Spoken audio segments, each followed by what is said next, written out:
everybody, welcome to the Faith and Fandom podcast. This is the input edition, talking about different pop culture and entertainment things that I'm ingesting with my life and what I like, what I don't like, what sticks out, and yeah, just sharing that with you.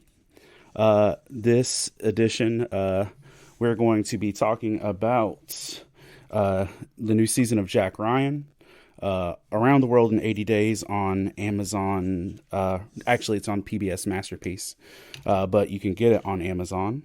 We're going to be talking about The Pale Blue Eye, Sinner Season 4, Lightning Rock by Brad Meltzer, Everything Everywhere All at Once, the first two episodes of The Last of Us, and also the ending of Pokemon Scarlet and Violet. And I'll throw out spoilers before we get to that part. But yeah, that's where we're at today. So gonna rock through these pretty quickly.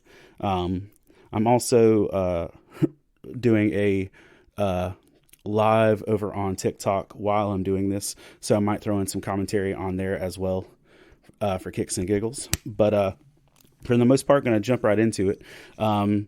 So let's talk about Jack Ryan Season 3.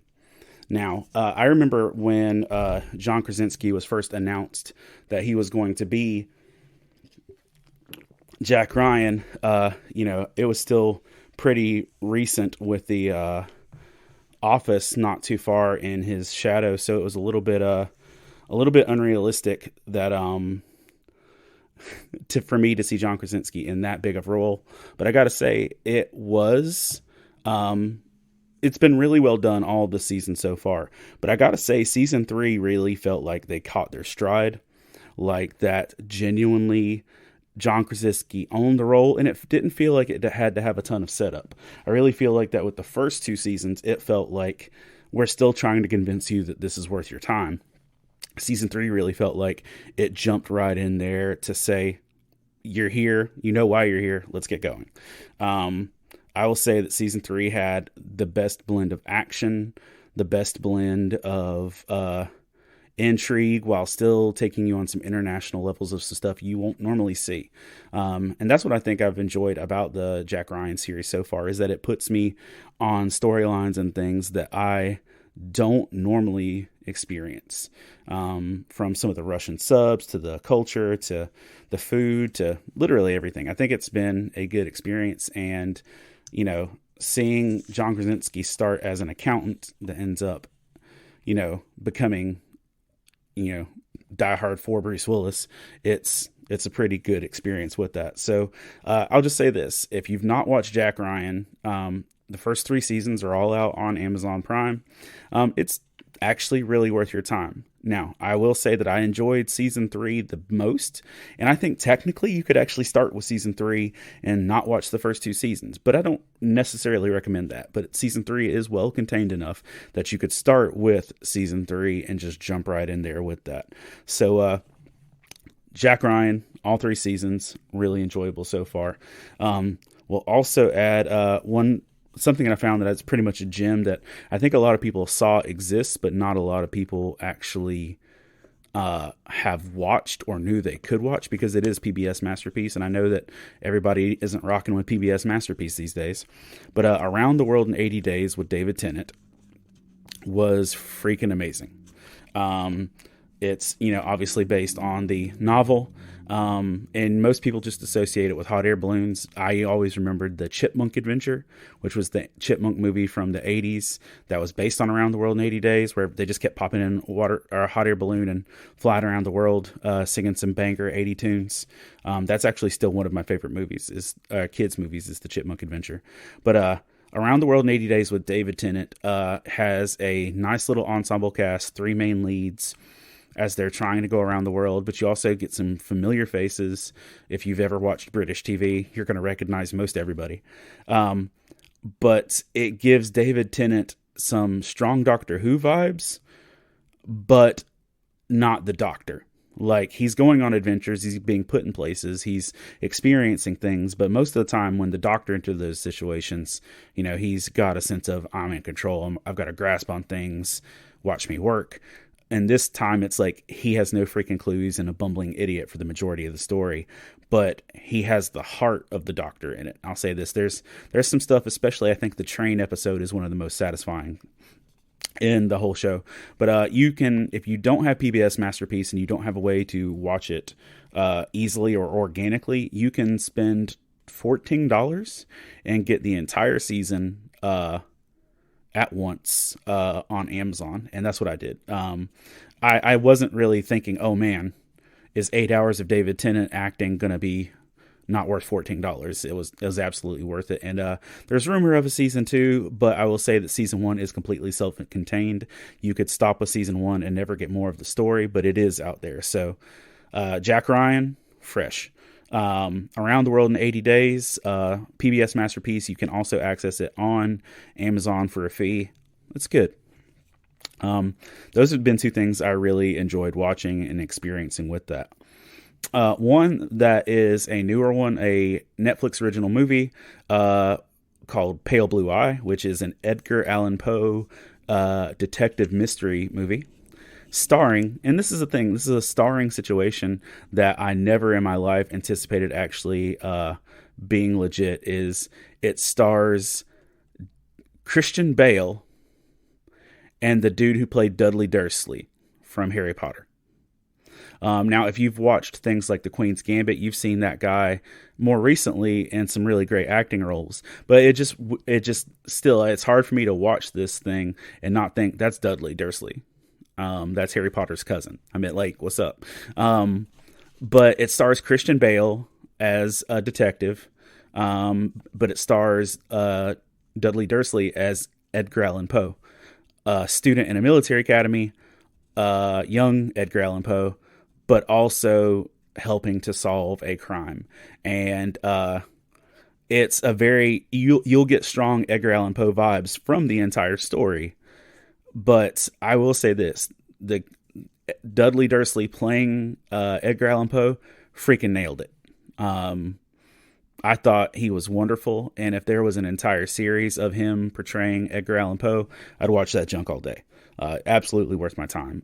Christian Bale being Christian Bale, it's. I mean, you know what you're getting if you get Christian Bale doing it. But it was also funny watching two British actors having old American accents. So fun stuff with that. But if you enjoy a standalone detective mystery, if you like the vibes of Edgar Allan Poe, if you enjoy Christian Bale as an actor, Pale Blue Eye on Netflix. It's like 2.5 hour movie. Also completely worth your time. And I would say check that out with no question. One that's probably a little more eclectic for everyone's tastes is The Sinner. You can watch it on Netflix now. I think it's a USA original. For those of you who forgot that USA as a network exists, but The Sinner is a detective series that stars Bill Pullman, but it's executive produced by Jessica Biel, who was also one of the main characters from season 1, but she stayed on as executive producer. And Sinner season 4 follows Harry Ambrose, who's this detective who's still haunted by his actions from his last season, and ends up going to a small island town on vacation. And literally the day he gets there, he witnesses a young, intriguing woman jump off a cliff. And it turns into an investigation of him pulling every thread, pulling every clue. And one of the things about The Sinner as a series is that it's not just a detective series, it's a twisted detective series and is menacing in, I guess, all the right ways. But it's not just something you watch and you're like, oh, this is like watching, Father Brown mysteries or Murder, She Wrote. This is like, all of this is weird as crap and twisted. And that's absolutely what you get with The Sinner. It deals a little bit with witchcraft in this season. It deals a little bit with some cultish stuff. But it's basically Bill Pullman being a sadistic old man who's trying to solve a crime or not crime because he is manic and obsessive and can't do anything but obsess over things.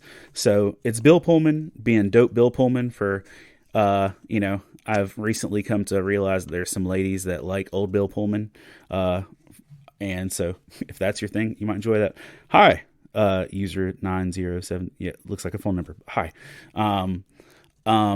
Saying hi to some TikTok folks. But yeah, it's a season of, if you enjoy the idea of Bill Pullman solving some sadistic, twisted crimes, but without like HBO level gore and such, check it out. There are 4 seasons, and I think you can watch all of them on Netflix. But season 4, I will say I liked better than season 2 and 3. So there's that for that. So season 4 of The Sinner on Netflix is really good. Let's see, do I have a copy of this book? No. So I just finished a book called The Lightning Rod by Brad Meltzer. Brad Meltzer is one of the foremost thriller and historian writers out there. But Lightning Rod is a sequel to the book called The Escape Artist. And where the escape artist introduces us to 2 ongoing characters of Zig Ziglar? No, that's a theologian. But either way, there's a dude named Zig, or Zigorowski, maybe. I don't know, man. Like, I forgot his last name. That's so bad. But you're introduced to a character named Zig, who is a mortician for Dover Air Force Base, if that's the correct thing to say, and a young, charismatic, action-packed woman named Nola Brown is who we meet in The Escape Artist. The Lightning Rod is the sequel to that, and it follows a murder of a old Air Force colonel that turns into several groups of eclectic people trying to track down the mystery of what happened to this guy. A lot of good action as far as writing, a lot of detail. I actually attended a author talk with Brad Meltzer on this past Friday, and he talked about the fact that he's writing the sequel for it. But if you enjoy thrillers, here's what I'll say about this. I've been reading James Patterson novels since high school, early college time. James Patterson novels always, you know what you're getting. You're rarely going to be completely surprised in the terms of detective and mystery. I just realized this whole episode's got a lot of detective stuff in it, but you're rarely going to be surprised in James Patterson's detective-ish stuff. When Brad Meltzer writes a detective thriller mystery, it's going to be really good. And I'll say this, after reading The Lightning Rod, I had 2 conclusions after reading this book.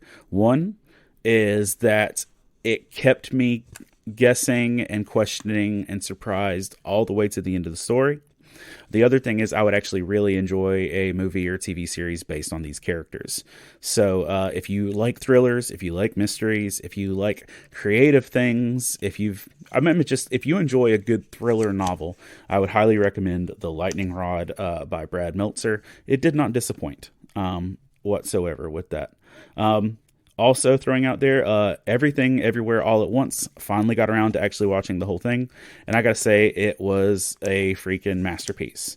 Hi Amanda. But yeah, Everything Everywhere All at Once literally was a beautiful explosion of zesty chaos and storytelling. It literally is a multiverse story. Lots of crazy action, lots of intriguing things, lots of moments where I just literally looked at the screen like, what the actual crap is happening? But only in the most beautiful ways. And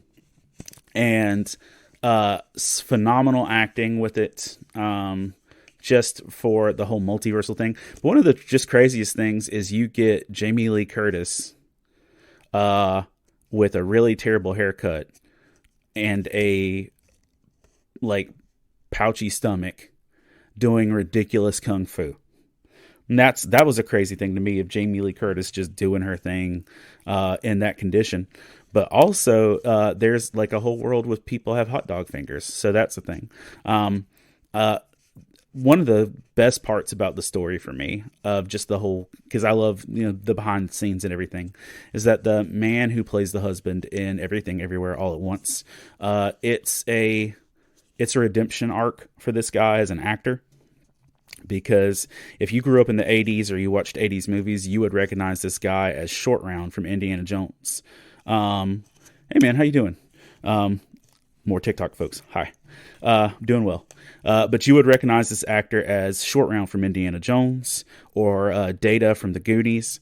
But he's one of these folks that, was a child actor, but being an Asian man, being a child actor in the 80s, he really felt like he had outlived his longevity to try and actually have an acting career.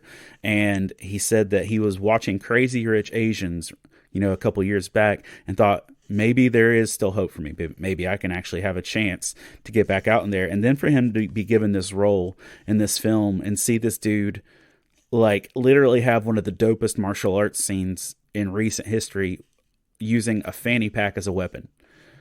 I'm telling you, it was dope. But the one really great thing about Everything Everywhere All at Once is that it, at the core of all the insanity that the movie is, it's just a story telling you to let go of everything else, appreciate your story. The movie's called Everything Everywhere All at Once. And I think they just won a couple Golden Globes for it as well. But at the end of the story legitimately is a story about family, about accepting people. It's about not giving up, but it's also literally telling you to appreciate what you have. And I think that was one of the coolest things about the movie.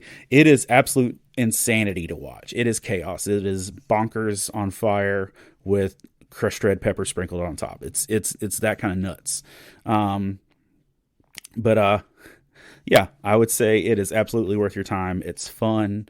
Watch it with subtitles on. It really does help. It is in English, but watch it with subtitles on. But I watch everything with subtitles on, so what's up? I can't really say anything about that. Literally watch everything with subtitles on. I don't even like watching YouTube without subtitles on. I just appreciate the written word. So yeah, Everything Everywhere All at Once. It's going to win a bunch of awards, but it's also, just for me, it was one of those things like watching Brendan Fraser make a comeback. It's watching somebody who felt isolated as a human actually come back in his acting career, so that's really dope. Another thing, just to throw this out there, I've watched the first 2 episodes of The Last of Us. Now, full 100% disclaimer. I am a Nintendo gamer for life. I picked up an Xbox when the Batman Arkham series came out, and I picked it up solely because of Halo and that. So I have not owned a PlayStation in my life, ever. Never owned one. So I have not played The Last of Us. I would like to borrow someone's PlayStation and play through the games and play Spider-Man and God of War and Horizon Zero Dawn, that stuff. But I'll just say this. The first 2 episodes of The Last of Us have been wonderful. I've seen lots of comparison footage from TikTok and stuff of showing how it actually lines up shot for shot in a lot of ways with the game. I love the cast. Pedro Pascal is just killing everything right now. The young lady that's playing Ellie has also been wonderful in things, and it's fun because my kids have watched her in stuff like The Worst Witch and Hilda. And, now she's in here doing this. And, I know her as the little kid from Game of Thrones that was such a gangster. But the Last of Us, the first 2 episodes, honestly made me appreciate how far we've come in zombie storytelling. Because, I watched The Walking Dead, episode by episode as it was coming out, forever ago. And I only watched The Walking Dead because Frank Darabont directed the first season, the guy who did Shawshank Redemption. So that's why I watched that and, kind of got sucked into the rest of it. Still haven't finished the series, though. Finished the books, not the series. But just the execution, the storytelling, and I got to say, the fungus tendril things coming out of people's mouths and stuff literally made my skin crawl. So good job, visuals. Good job storytelling. It was really fun. I've highly enjoyed the first 2 episodes, and I think I enjoyed the fact that I've not played the games so that I can continue to be surprised, because it is really enjoyable to watch a storyline like this and just have no freaking clue what's coming. So I'm pumped about it. I've enjoyed it, and I just got to say, it's really well executed. A lot of the visuals, like the grass, the buildings, and stuff like that, really remind me of a Studio Ghibli movie. And I really enjoy that. So, yeah, that's been something I've enjoyed watching the last 2 weeks. And then the last thing for just this segment for the input is to say, I talked about the Pokemon Scarlet and Violet games before, but I don't think I'd beaten them yet. So I just wanted to talk about this after beating them. Gameplay's fun. New Pokemon are cool. I mean, you know what you're getting with Pokemon games. But I'll say this: the storytelling they put on Arvin, like, was like, y'all are just trying to give kids trauma. That was bananas. Like, so the whole time, like, as you play the games, one of the main characters is trying to heal his dog because his dog is dying, and he's trying to heal his dog by getting these powers. And throughout the whole storyline, you see an absent parent or a disconnected parent. It's either the dad if you play Violet or the mom if you play Scarlet. So the entire storyline, as you're seeing the supporting character, his mom is either absent or his dad is absent, but the other parent is never in the storyline. And apparently, as you get through the game to the end, the storyline is that the parents were working on like a time machine to be able to deal with Pokemon in the past or the future, depending on which game you play. And so you deal with this kid who's trying just to save his dog, which is sad enough, and the fact that his parents are absent. But then you get to the point where once you get near to the end of the game, one of the final bosses of the game is a android version of your absent parent, because your parent time traveled and got killed. So an android version of them is in existence trying to finish the process and stuff. So the entire time you've been talking to a despondent parent, it's really been an android version of your parent because your parent died. And which, this is a kid's game. And I'm like, oh my gosh, why are you trying to induce so much trauma in these kids? But then to add to that, you reach a point in the story where you then have to battle your android representation of your dead parent while they say mean things to you. And, I'm really glad I played Pokemon Scarlet, which is the mom version. Because that hurt my feelings. That made me honestly a little bit teary. But I have severe dad issues. And if I had played the version where the robot entity of my dead father like talked smack to me while being evil, I probably would have crumbled. So I haven't finished Violet to get to that point, but I saw the videos of it and I'm just like, oh, that's nuts. But I did finish Scarlet. And I'll say this, I enjoyed the process. It's still good. I'm still playing it, just catching some stuff, but I really was surprised at how deep and dark they went with the parental aspects of this. So yeah, that was nuts. But that's the stuff we covered for this issue or this episode. Jack Ryan Season 3, Around the World in 80 Days Season 1, Pale Blue Eye on Netflix, Sinner Season 4, Lightning Rod, the book by Brad Meltzer, the movie Everything Everywhere All at Once, the first 2 episodes of The Last of Us, and Pokemon Scarlet and Violet. So I'll pop back in a few more months or a few more weeks with some more stuff just that I've watched, read, or enjoyed. And you could be able to watch that, comments on that as well. But I would love to hear what you're reading, what you're watching, what you're enjoying, and what you're getting from it. Because, what we put in our lives kind of affects what we put out. And so I hope you're enjoying some good stuff. Also want to take a moment just to say thank you to our Patreon supporters. Those of you who help make all of the costs of everything we do, from books to Comic-Cons, stickers, podcasting, the website, everything. You make all of it possible. So I'm grateful for you. And if you are listening to this and you would like to be a part of that Patreon community, we'll put some links in the podcast notes. But I just want to say thank you for supporting, for listening, and we hope you enjoy all that is going on. And I will see you again soon.